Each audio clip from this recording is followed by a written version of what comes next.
दोस्तों, आज की ये वीडियो है एक ऐसे विज्ञापन के बारे में जिसे जारी किया है food safety and standards authority of India ने 30 सितंबर की डेट पर एडवर्टाइज नंबर DR042021 के नाम से जारी इस विज्ञापन में डायरेक्ट रिक्रूटमेंट के बारे में बात कही गई हैं। अलग अलग तरह के पोस्ट हैं। लगभग 233 पोस्ट की विज्ञापन इसमें बताई गई है।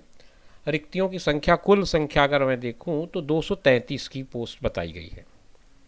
एक एक करके मैं इस वीडियो में आपको पूरी जानकारी दूंगा इस पद के बारे में, क्या योग्यताएं आपको चाहिए, पदों की संख्या कितनी है, सारी बातें हम इस वीडियो में डिस्कस करेंगे।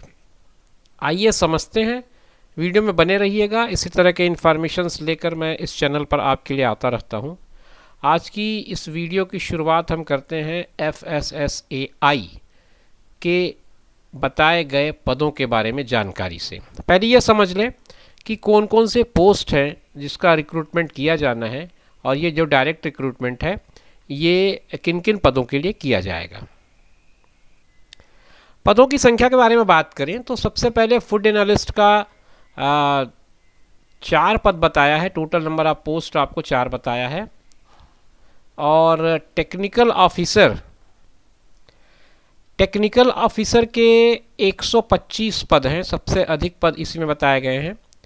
उसके बाद है central food safety officer CFSO का, इसमें 37 पद हैं, 37 पोस्ट हैं इसमें। असिस्टेंट मैनेजर IT के 4 पोस्ट हैं। असिस्टेंट मैनेजर के 2 पोस्ट हैं। असिस्टेंट के 33 पद हैं।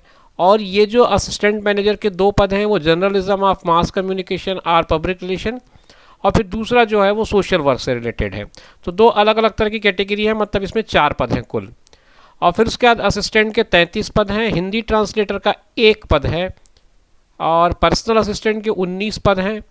IT असिस्टेंट का 3 पद है। और जूनियर असिस्टेंट ग्रेड 1 का 3 पद है। तो ये पदों की संख्या अगर मैं जोड़ दूं तो 233 पद होते हैं। 233 टोटल पोस्ट आपको बताया है इस विज्ञापन में। आप अपने कैटेगरी के हिसाब से या अपनी क्वालिफिकेशन के हिसाब से जो आपके लिए सुटेबल हो उस पर अप्लाई कर सकते हैं। कैटेगरी वाइज इसमें कितने कितने पोस्ट किस किस कैटेगरी में है वो भी बता दिया है कि अनरिजर्व कितना है, OBC कितना है, SC कितना है, EWS कितना है। सारा कोटा इस पर क्लियर कट बता दिया गया है। पे स्केल भी आपको बता दिया गया है किस किस पे स्केल में आप इसमें आ रहे हैं। आपका पे स्केल यहाँ पर जैसे फूड एनालिस्ट का ग्रेड 10 का है, फिर ग्रेड 7 का है। तो ये सारा चीज़ें इसमें बता दी गई हैं। रही बात एज लिमिट की, तो फूड एनालिस्ट के लिए आपको 35 साल मैक्सिमम एज लिमिट दिया है। टेक्निकल ऑफिसर के लिए 30 दिया है। CFSO के लिए भी 30 दिया है। बाकी सारी पदों के लिए लगभग इसने एज लिमिट 30 दी है। बस लास्ट जो जूनियर असिस्टेंट ग्रेड 1 है उसके लिए अपर एज लिमिट 25 दी गई है। तो मैंने आपको नंबर ऑफ पोस्ट बता दिया, एज लिमिट बता दी, पे स्केल बता दिया। 3-4 बड़ी बड़ी बातें हमने अभी तक डिस्कस कर ली हैं। अब आगे मैं आपको इसके बारे में बताऊंगा कि जो क्वालिफ़िकेशन है वो क्या होने चाहिए। ठीक है, आइए हम वो भी समझ लेते हैं कि आपका जो क्वालिफ़िकेशन है वो क्या होगा। एडवर्टाइजमेंट के सेक्शन 5 में एजुकेशनल क्वालिफ़िकेशन और वर्क एक्सपीरियंस के बारे में बातें की गई हैं। इस पार्ट को जब हम स्टडी करेंगे तो जैसा कि इसमें जो पोस्ट है वो अलग अलग कैटेगरी के हैं, तो उसके रिस्पेक्ट में अलग अलग क्वालिफ़िकेशन की भी रिक्वायरमेंट है। जैसे जैसे पोस्ट है उसके क्वालिफ़िकेशन की रिक्वायरमेंट भी उसी तरह की है। तो समझते हैं एक एक करके किस किस पोस्ट में क्या क्या रिक्वायरमेंट है एजुकेशनल और अदर क्वालिफ़िकेशंस के लिए। पहले फूड एनालिस्ट की बात कर लें। फूड एनालिस्ट के लिए master degree in chemistry, biochemistry, microbiology, dairy chemistry और फूड टेक्नोलॉजी। फिर फूड एंड न्यूट्रिशन और bachelor of technology in dairy और ऑयल और degree in veterinary science from a university. तो ये इतने सारे ऑप्शंस आपके पास हैं। अगर आप इनमें से किसी में आते हैं तो आप ज़रूर देख सकते हैं। इसके बाद at least 3 year experience in the analysis of food, ये 3 साल का एक्सपीरियंस भी मांग रहा है। तो 2-3 चीज़ें इसने बता दी। आपको मास्टर डिग्री होनी चाहिए और आपको एक एक्सपीरियंस होना चाहिए कम से कम 3 साल का। आगे आते हैं टेक्निकल ऑफिसर के लिए क्या क्या ज़रूरतें हैं, क्या क्या आपकी क्वालिफ़िकेशन होनी चाहिए वो समझ लेते हैं। Master degree from recognised university और institute in chemistry, biochemistry, food technology, food science and technology, food and nutrition और एडिबल ऑयल टेक्नोलॉजी और माइक्रोबायोलॉजी। तो ये सारे सब्जेक्ट्स आपको इस एड में दिख रहे होंगे। आप समझ सकते हैं कि अगर आप इनमें से किसी एक सब्जेक्ट में एमएससी हैं, मास्टर डिग्री के हकदार हैं आप, मास्टर डिग्री अगर है आपके पास तो आप इसमें अप्लाई कर सकते हैं। उसके अलावा कुछ ऑप्शंस भी बताया है, जैसे PG diploma of at least 1 year duration in food safety or food science or food processing or quality assurance. तो ये पीजी डिप्लोमा को भी आपके उसके इक्विवेलेंट इसने माना है। या फिर BE or B Tech, third category में दिया BE or B Tech in food technology or dairy technology or biotechnology or oil technology or food process engineering or food processing technology or food and vegetable technology or food safety and quality assurance. ये सारी चीज़ें आपको अगर हैं तो आप इनके लिए भी एप्लीकेबल है। ये अगर क्वालिफिकेशन आपके पास है तो आप इस पर अप्लाई कर सकते हो। तीसरे नंबर के पोस्ट में आते हैं, ये है सेंट्रल फूड सेफ्टी ऑफिसर। इसमें डिग्री इन फूड टेक्नोलॉजी मांगा है, या फिर डेयरी टेक्नोलॉजी, या फिर biotechnology, oil technology, agriculture science or veterinary science or biochemistry. ये सारी चीज़ें बता दी गई। इसके अलावा or any equivalent or recognised qualification notified by the central government. अब इसमें चौथे पोस्ट पे अगर आते हैं तो फिर हमारे पास असिस्टेंट का पोस्ट है। इसके लिए केवल बैचलर डिग्री मांगा है किसी भी यूनिवर्सिटी से। उसके बाद है जूनियर असिस्टेंट ग्रेड 1 का, इसका एजुकेशनल क्वालिफिकेशन 12th है, और इसके अलावा 12th or equivalent examination from recognised board or university. छठवां जो पद है हिंदी ट्रांसलेटर का है। ये एक ही पद है इसमें master degree from recognised university in Hindi with English as a compulsory, या फिर master degree from recognised university in Hindi or in English or Hindi as a compulsory. या तो हिंदी में मास्टर हो तो उसके साथ में इंग्लिश ग्रेजुएशन में होना चाहिए, या फिर अगर आप इंग्लिश में मास्टरी है आपकी तो फिर हिंदी आपका एक सब्जेक्ट होना चाहिए इलेक्टिव सब्जेक्ट के रूप में। तो ये सारी बातें ट्रांसलेटर्स के बारे में है। कुछ में उसमें और ऑप्शंस दिए हैं, आप चाहें तो डिटेल में जा करके इस एडवर्टाइजमेंट की स्टडी कर सकते हैं।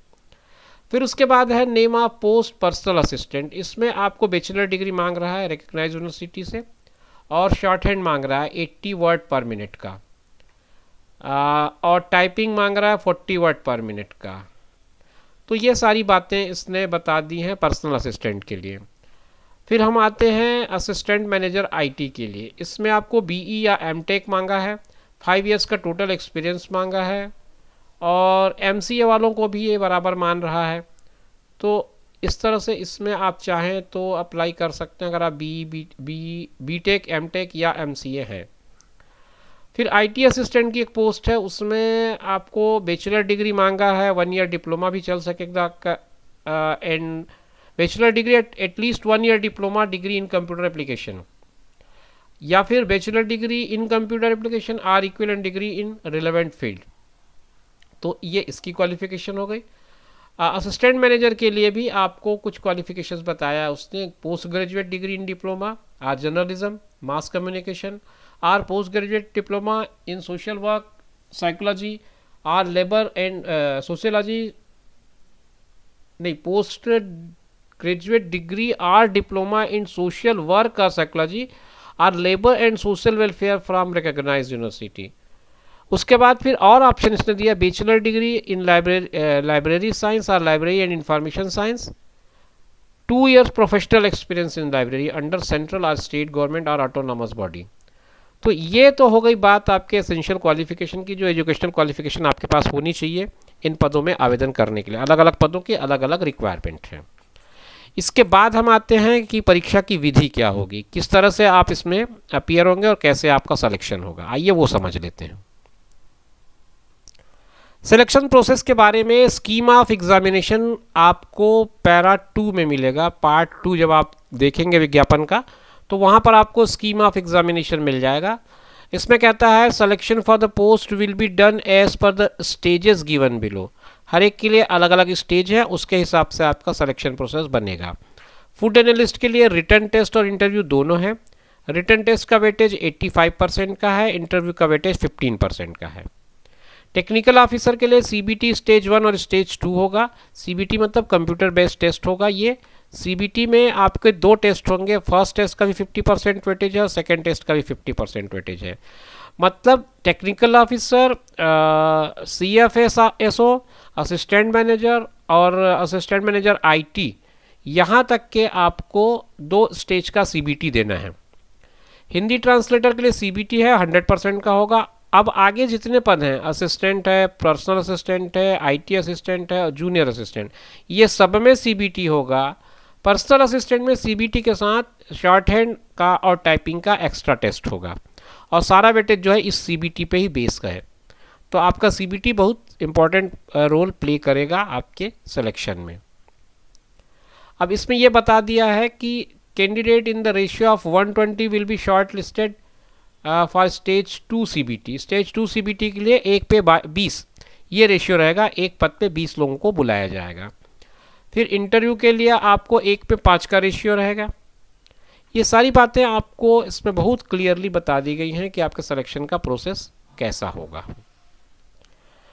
मोटी मोटी सारी बातें हमने एक एक करके डिस्कस कर डाली हैं। 1-2 पॉइंट्स और रह गए, वो भी हम एक एक करके देख लेते हैं। ये एक पॉइंट है आपके एग्ज़ाम फ़ी का। एग्ज़ाम फ़ी कैसे, आपको कितना पे करना है। जनरल के लिए आपको 1000 रुपये बताया गया है। इंटीमेशन चार्ज आपका 500 मिला करके 1500 रुपये पे करना है। और ये जनरल और OBC के लिए है। EWS, SC, ST, women, ex serviceman और PWBD के लिए 500 रुपये फ़ीस तय की गई है। एप्लीकेशन फ़ीस 0 है। केवल इंटीमेशन फ़ीस आपको लग रही है 500 रुपये, वो आपको पे करना है। Applications without prescribed fee or intimation charges shall be summarily rejected। उनको नहीं लिया जाएगा, ये बहुत क्लियर कट बात कर दी गई है। और fees once paid shall not be refunded। और तीसरी इंपॉर्टेंट बात कहता है कि candidates applying for multiple post would be required to register separately for each post. अगर आप एक से ज़्यादा पोस्ट के लिए अप्लाई कर रहे हैं तो आपको अलग अलग रजिस्ट्रेशन करना पड़ेगा, अलग अलग आपको फॉर्म भरने पड़ेंगे। वीडियो के आखिर में वो सबसे इम्पॉर्टेंट बात जो आपको करनी है, ये है मोड ऑफ एप्लीकेशन। आप एप्लीकेशन कैसे सबमिट करेंगे। Candidates are required to apply only online. केवल ऑनलाइन मोड में आपका एप्लीकेशन एक्सेप्ट किया जाएगा थ्रू द वेबसाइट www.fssai.gov.in। ये इनकी वेबसाइट है, गवर्नमेंट वेबसाइट है। इस पर आप जा कर के अपना सारा प्रोसेस करेंगे। No other mode of submission of application is available. Candidates are not to forward hard copies of online application to FSSAI। FSSAI में आपको कोई भी हार्ड कॉपी सबमिट नहीं करना है, ना ही फॉरवर्ड करना है। आपको जो कुछ भी करना है ऑनलाइन करना है। वेबसाइट की लिंक कल से खुल चुकी है 8 अक्टूबर से। लास्ट डेट इसकी 7 नवंबर है। Cut off date for eligibility and qualification criteria भी 7/11 बताई गई है।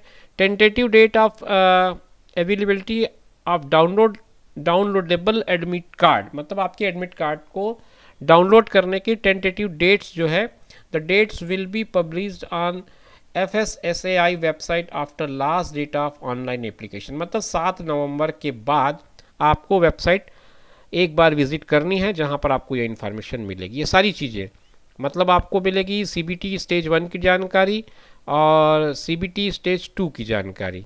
ये सारी जानकारियां आपको 7 नवंबर के बाद मिल जाएंगी जो कि लास्ट डेट है। तो आपको एक बार शुभकामनाएं देते हुए मैं यही बताना चाहूँगा कि अगर आप इसमें से कोई भी क्वालिफ़िकेशन रखते हैं और आपकी इच्छा है FSSAI में काम करने की, तो आप ज़रूर आवेदन करिएगा। Wish you all the best. अपना ख्याल रखिए और उनका ख्याल रखिए जो आपका ख्याल रखते हैं। मिलेंगे नए वीडियो में। धन्यवाद।